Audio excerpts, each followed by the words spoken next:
questions, and please introduce yourself to him before you ask a question. We'll start with Nick Roush. Hey Jamal, Nick Roush from Kentucky Sports Radio. You were with the Cincinnati Bengals. It's a pretty nice gig. What was so appealing about Kentucky's running backs room to come down to Lexington? You know, obviously some of the connections that I had down here. You know, Brad White is a guy that I respect and have worked with in the past, and know that what he's been doing down here. And 2 years ago, I came down to a pro day. I think Snell was working out at that pro day. Came down and worked him out, and I remember walking through these facilities and basically really didn't realize Kentucky had what they had going on here. So there's just a lot of really good things that made me want to come down here. It's going to be the easiest move I've ever made in coaching, which obviously is a bonus for that. But, you know, just talking with Stoops and what he's got going on down here, it was definitely something that I wanted to come be a part of. I'm curious, too, with the kind of coaching trees. Lane Cohen comes from McVay, and so does Zach Taylor. How much similarities is there going to be in terminology from what you came from to now? Well, I mean, I think there'll be some similarities, of course, with different terms that are used, but then there's also going to be adjustments that are made to each system. You know, we made adjustments at Cincinnati. There'll be adjustments that are made here, but just the basic concept and some of the schemes that we'll be doing is definitely there's going to be some similarities. So that part obviously was intriguing as well. Understanding the system, kind of knowing what the system was going to be installed down here definitely helps to kind of have some background in that already. Josh Moore.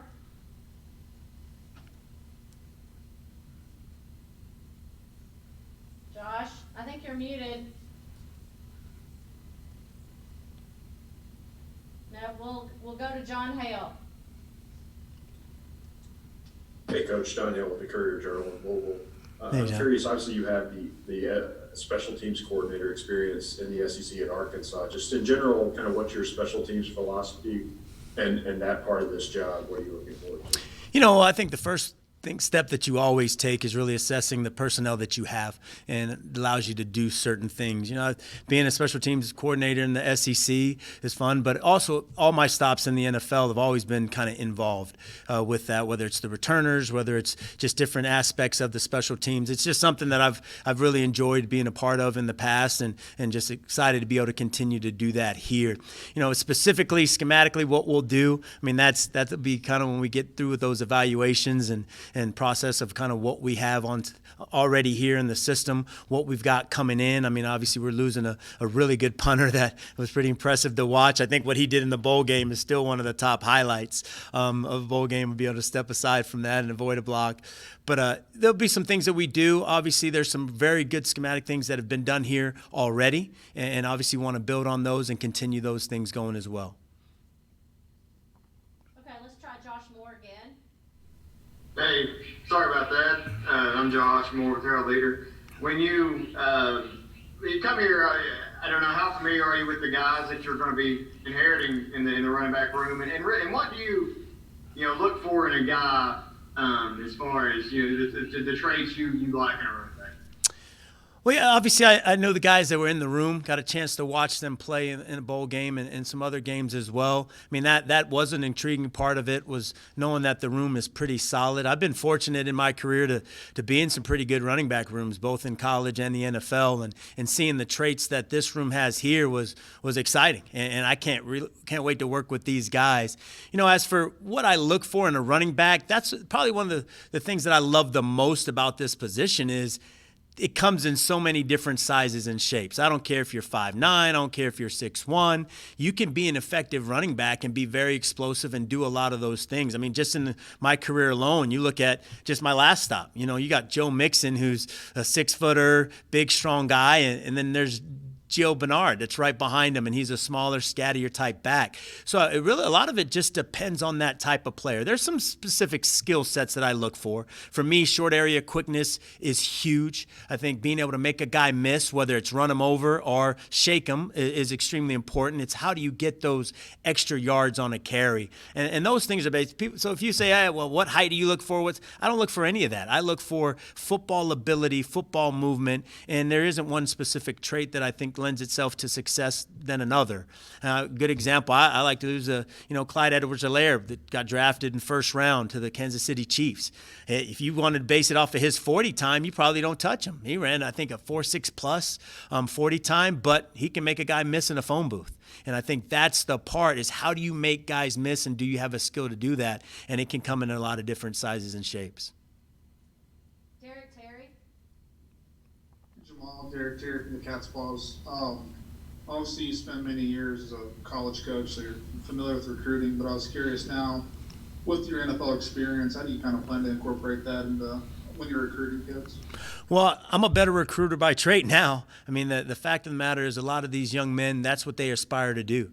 They aspire to go to the NFL. And now I have that understanding and that knowledge of the entire process. I've sat in the draft room. I've sat in the official, interview rooms with guys. I've sat at the train station and talked to them. I've been on the field during the drills. I've worked the drills at the combine multiple times. So I know all those steps in this process. I also know some of the things success-wise you have to have in order to gain that success. So I think it's just helped me in recruiting a lot more. Just builds on kind of the type of recruiter I am, that now I have this whole another part of recruiting known that maybe some other position coaches don't.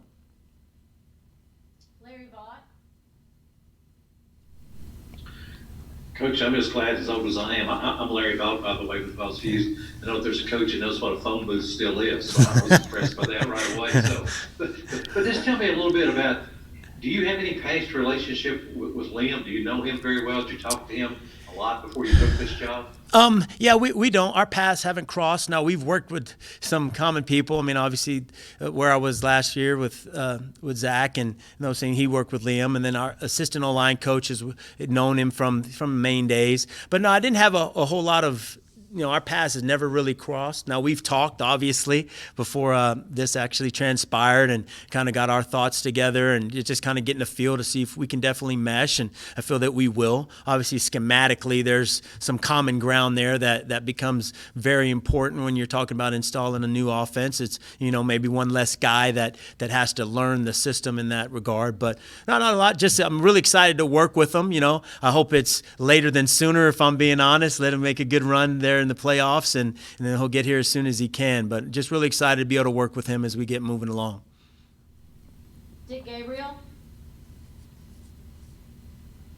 Hi, Coach. Dick Gabriel, UK Radio Network.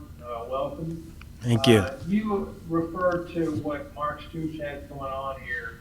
Could you be a little more specific as to what you may have noticed in your interactions from the NFL with UK? Yeah, and I think it goes even further back than that. I was a position coach at Oklahoma State, coaching running backs there when Mark kind of got the job. And I just remember looking at what he started doing recruiting-wise, and just some of the social media aspect. And this is years ago now. We're talking the 2011 kind of time frame where I was at Oklahoma State, kind of moving on. So it was early in the whole social media outlook. And I saw him doing some things in that really stuck out to me even that far away. And then come down on the pro day and seeing the amount of players that, were definitely NFL talent that he had kind of built together and put together. And you don't get that done if you aren't recruiting well, and you aren't coaching well, and you aren't doing things in the building. And you looked around at the facilities. And that's one of the good things. I've traveled all over to different campuses, to different pro days. So I've been to a lot of college campuses throughout the past few years in the NFL. And, I was kind of blown away by what's going on here. I guess if I'm being honest, I didn't know much about Kentucky football at that time, and my eyes were open at that point. So when you look at those things, whether that the administration is doing, providing the facilities for the players, providing the outlets for them on social media, the recruiting aspect of it, and then you talk about the wins. The things that he's been able to do since he's been here has been awesome. And I think being up the road, I actually live in northern Kentucky. Hearing a lot more about Kentucky football just intrigued me even more. John Wong? Hey, Jemal. John Wong, NOLA Media, justthecats.com. I look over your resume, and it's pretty impressive when you consider that most of the guys, when they made it to the NFL as a coach, that's kind of the pinnacle.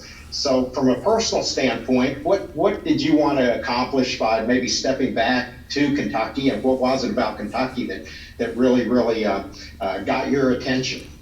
Yeah, if I'm being honest, I'm a college coach at heart. I mean, that there's a part of coaching college football that really appeals to me. The recruiting process, the helping a young man develop not only as a football player but as a person, meeting families and those type of things. So deep down, that's always been something that I love and I enjoy. And really, my opportunity to go to the NFL was taking part to be able to become a better college coach, a more productive college coach, and really spend a little bit more time on the football and the X's and O's aspects of it. And then now come back and do that piece. But you mentioned, kind of what brought me to Kentucky was just the opportunity here. Kentucky, my family has fallen in love with Kentucky. And you got to understand, I've lived everywhere in the world. I was born in Turkey. My mother was British. I lived in England for about 10 years, lived in Germany, spent some time in Italy, lived in Texas. I bounced around a bunch of places, and Kentucky hit us. Now, my wife and daughter are big into horses, so obviously that's a big factor in it. But, just the state of Kentucky in itself was amazing. And then, as I mentioned before, I came down here to a pro day 2 years ago and was just amazed. And the fact that Brad White was here, we worked together with the Indianapolis Colts and actually back in my alma mater at the academy to start. And just listening to him talk and the structure of things, it was like, man, they got it going on down there. And when this opportunity presented itself, it really gave me say, hey, I think maybe it's time to get back into college ball and do something that deep down you truly love. Nick Roush? Well, when you do Google your name, you'll see some stats from back in the day. Y'all won quite a few ball games, but I'm curious, just moving everywhere, your experience with the military, your upbringing, can you just elaborate on that and how it kind of incorporates into how you coach?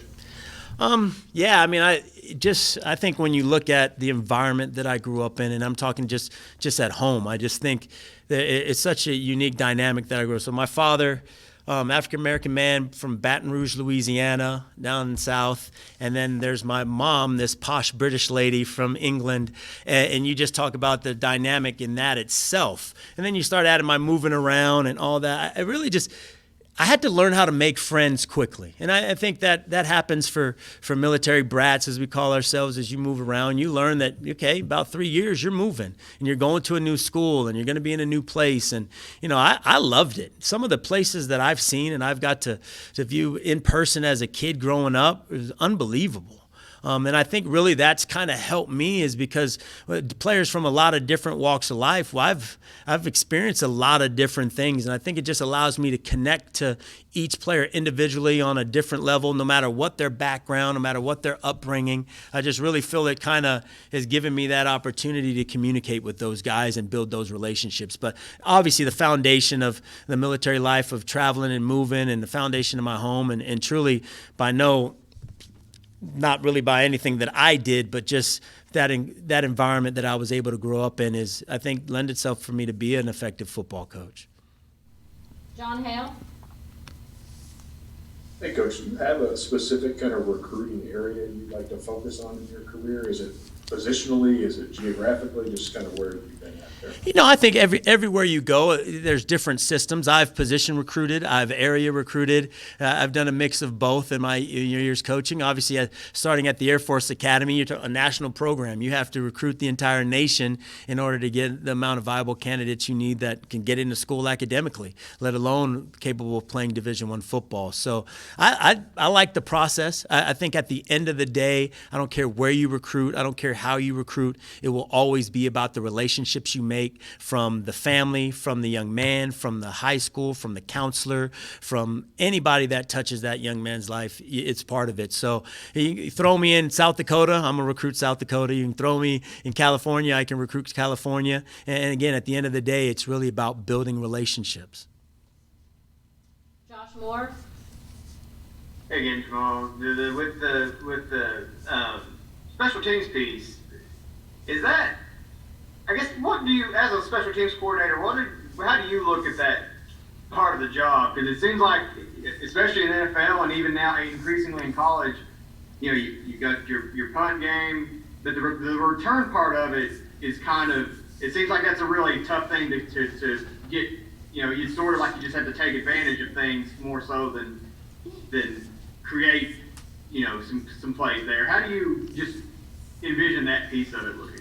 Well, I mean, the return game is always going to come down to the returner. I mean that's one of the common things there. If you've got a great returner, chances are your return game's good. And it's not really unlike any other position group. If you've got a really good player, you find out different ways of how to highlight them. And really you highlight them with the 10 other players that you surround them with. So you look at the skills, the skill set, the install, just the basic schemes of the return game, how to block, how to be in position. Those details that sometimes get overlooked, but fundamentally are so important into that return game become really huge. So it's building that system that you have. It's finding a guy that's capable of doing it. I don't care what level you're at. Returners are hard to find. At the NFL level, as you go through and you evaluate all the college players, I mean, punt returners are a different animal. And I think part of that is in recruiting is having an eye for not only, okay, this guy's a great receiver or this guy's a great running back. It's, okay, he's got some special teams ability as well. And I think that's the biggest thing and the biggest point I hope to make to guys on the team is at the NFL, and if that's the level you want to play at, you're going to play special teams. I mean, that's part of it. When you look at the number of players that are activated on game day, well, you pretty much account for if you're the number 2 or the number 3 on any position group, you're going to find your way on one of the teams. So I think just getting those guys to buy in. I've been that college guy where it's like, I'm a starting running back. I shouldn't have to do this return game. But it's just, changing that mindset and realize, you know what, this is another piece that makes me valuable, not only to my current team, but potentially to who I may get to play for in the future. So it starts with that. It starts with your returner and working with those guys and helping them build the fundamentals that they need to have. And then obviously the 10 guys that you surround them with and how they do fundamentally. Okay, we'll do 2 more. So we'll do Jeff Drummond and Larry Vaught. Jeff? Hey, Jemal, Jeff Drummond from Cats Illustrated. Nice to meet you, Jeff. Welcome to Lexington. Thank you. I was just curious, some of the big news here in the last week or so has been the return of some of the guys up front on the O-line, and they've established a reputation for being big, physical, being able to move people up there. How much does that excite you with the combination of having Chris Rodriguez as one of the guys you'd be working with? Well, I've played the position, obviously, and coached the position for a lot of years. One thing will never change. Those guys up front are the most important piece of the run game. No ifs, ands, buts about it. You can have some great backs that can do some really good things, but when you've got a great O-line that's up in front of them, it hands down makes the run game go. So obviously my excitement level with that, watching those guys move around and, all the things there that move guys off the ball is huge. I mean, I'm a running back. I'm a running back at trade. That's the part. I love running the football. I love my guys having success running the football. And it all starts with those guys up front. So you'll see me giving those guys as much love as I possibly can because I know they make this engine move. Final question, Larry Vaught. Hey, Coach, just wondering, 2 things if I could. Okay. How much does your media relations background help you? Does that mean we can call you anytime if you're used to that? And then also, how do you kind of evaluate Max Duffy moving to the next level? Well, I guess I'll start with that first question there. Chief of media relations guy, so I've had some media relations training, but I've been more on the training side, training other people to how to talk to the media, whether it's generals or different things. But I can tell you right now, Miss Susan here, you won't hear anything from me unless you've gone through Miss Susan. So I put that card away a long time ago. And really, if I'm being honest, I haven't done that evaluation at all for the next level for that. So I'd be misspeaking if I was to mention anything about that. Well, maybe it just seems like the Aussie-style kickers don't fit in today's NFL, or that's what I've been told. Is that wrong? Well, here's one of the major differences when you look at punt teams in college versus punt teams in the NFL. The rules are different. Right? The fact that you can only have 2 players down the field when the ball is snapped is a huge difference than where in college they can all leave at the snap. So the coverage is different. How you protect the punts is different. Your movement. So there's no rugby punts. There's no running and you gain that extra hang time by just running out of the pocket with the ball and then kicking it later. So that part is entirely different, and for some guys coming from college, they have to make that adjustment. The end of the day, though, it's can you kick the ball? What is the type of leg? And placement is so huge in the NFL. You have some very threatening returners back there that you're going to go into a game saying, I do not want the ball in his hands.